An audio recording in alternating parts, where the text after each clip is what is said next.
Hello, everybody, and welcome to week 6 of Business Management 325 on global capital flows and risk management in the global financial system. So, if you haven't done so already, as I said in the instructions, I'd like everyone to please take a minute to Google USD to yen and write down what the exchange rate is. And then we'll have you check it again at the end and see if it changed, right? And I want you to also think, as I said, are you going to bet that it's going to go up or go down? So if you got $100, it's probably not going to make or break you. But if you have 100 billion in leveraged capital, it could make a massive difference, which is the nature of the foreign exchange market. So, first of all, we're going to talk about foreign exchange.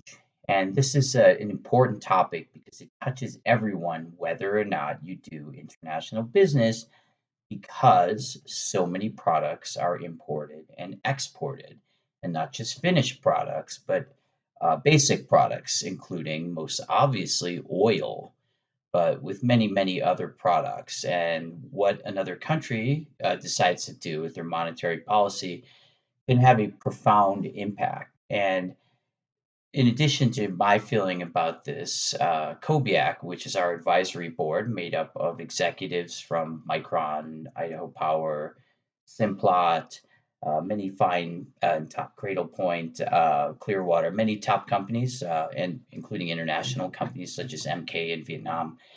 They strongly emphasize that if there's one topic that we need to cover for all Kobe students in international business, it's the impact of foreign exchange because it can instantly change prices, as you see all the time with gasoline, but with many, many other things as well. I'm sure some of you have had experience with this and feel free to write about it this week. So, another key aspect of foreign exchange, many companies, larger companies in particular, global companies, receive a huge portion of their revenues from abroad, which means that they're by definition subject to foreign exchange swings. So, according to various studies, and depending what you look at, if you look at companies 10K, I think it tends to be a little conservative because that gives them better tax benefits. If you look at their overall estimations of revenues, it tends to be higher. But the number is somewhere for the S&P 500, somewhere between 40 and 60% of the S&P 500 corporate revenues come from abroad, which means that at any point in time, between 40 and 60% of your revenue could randomly change, right? Because of events out of your control, whether it's a foreign government deciding to raise or lower the value of their currency, whether it's because a hedge fund decides to assault a currency, or whether it's because of a natural disaster, right, such as an earthquake or a tsunami, which can have a massive impact on a currency. So, on a few things to think about is I think when you think about exchange rates, you tend to think about floating. And for example, the U.S. dollar is a floating currency, which means its price can change constantly. And as one of my former colleagues at McKinsey and New York University, he's written a few books and he consults on what he calls speed trading. So, as you may know, the fastest computers in the world are on Wall Street, and what they're designed to do is predict which way exchange rates will go, because essentially the exchange rate can change as fast as a computer can make a computation. So, this is something that's constantly in flux, and it's the US dollar, the yen, the euro, right, which used to be a number of European currencies, the pound, which was never part of the European Monetary Union despite the Brexit, the Mexican peso, the Australian dollar, New Zealand dollar, Canadian dollar. These are all some of the major floating currencies in the world. And then there are fixed currencies. So these are generally smaller countries who decide that it's too much hassle and risk to put their own currency sort of out there. So they peg it to another currency, often the US dollar or the euro. And this makes life simpler for them in some ways, but it also makes them hostage to sort of the fortunes of the currency that you decide to peg it to. And some major examples of this are the Hong Kong dollar, which is still pegged to the US dollar, not to the Chinese renminbi, which we'll get to in a minute. Um, and the Jordanian currency is another one that's pegged to the dollar, but it's a lot of smaller countries. And then there are some countries, which such as Cuba or North Korea, whose currencies are not tradable. So those tend to be a lot of black market trade around these. And then there are what I like to call the policy currencies, which are somewhat floating, but are very driven by government policy and are only allowed to float so much. And the major example of this is the Chinese renminbi, the Chinese yuan, which until 2004 was a pegged currency also to the US dollar. And then the Chinese government decided they wanted to have monetary authority. So that's very much a central decision to raise or lower the value of Chinese currency, which of course has a profound impact on global trade, with China being the world's largest manufacturer and exporter of manufactured goods. So one other thing I'd like to add here, of course, is cryptocurrency is sort of the new kid on the block, and nobody's quite sure what to make of it. But governments are taking more and more of an interest in cryptocurrency and looking at ways to regulate. And again, China's a leader on this. They're making plans to sort of go entirely crypto, but also entirely government controlled crypto, which will also include a record of all of your transactions, right? What you're buying, where, and when, which can have ethical implications as well. China, once again, has instituted what's called the Sesame Credit System. So it sort of looks at your purchases and your decisions you make and will raise or lower your social standing on the basis of this, right? So credit card companies do this already to an extent, but it's more about whether or not you pay them back, not so much about what you're buying, whether it's considered to be something that they consider to be upstanding or not upstanding. So this is something that you have to think about, I think, as currencies and transactions become more digitized. So that leads us into the monetary system, which is again in flux. And once again, China is a big player in this.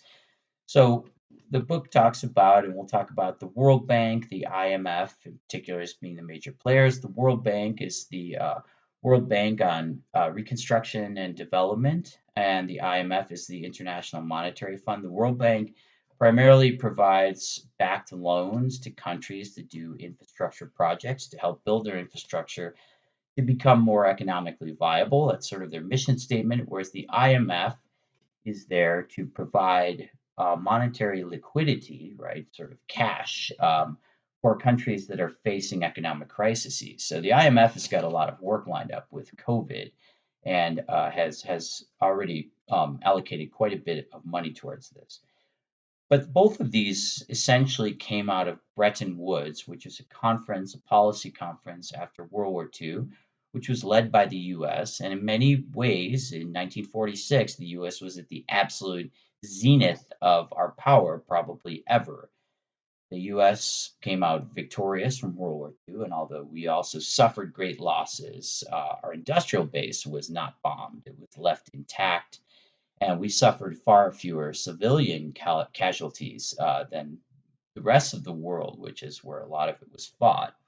So this really allowed the U.S. to call the shots. So once again, China, and to a lesser extent, the BRICS, which we've talked a little about: Brazil, Russia, India, China. Sometimes you include Indonesia, South Africa, Turkey, but really led by China, has some sort of counter movement, right? To think about new global institutions. And on the monetary and financial side, there's the Asian Infrastructure Development Bank, which in some ways parallels the mission of the World Bank, and is China led and has includes now most major nations except for the U.S. and Japan, who have held out from joining. And the idea is to, again, make loans for development, et cetera. And this is all wrapped up in the Belt and Road Initiative, which I know some of you have written about a bit in your current events and elsewhere, which is sort of the overall Chinese foreign policy to create a new Silk Road with China at the center. But you have to think about this as a lot of these systems around monetary, financial policy, around trade that we've been talking about, even around exchange rates, are coming from this system which the US essentially designed after World War II. So when we hear people in the US complaining about the global system, we're essentially complaining about something which we invented and we had the power to be able to put into place.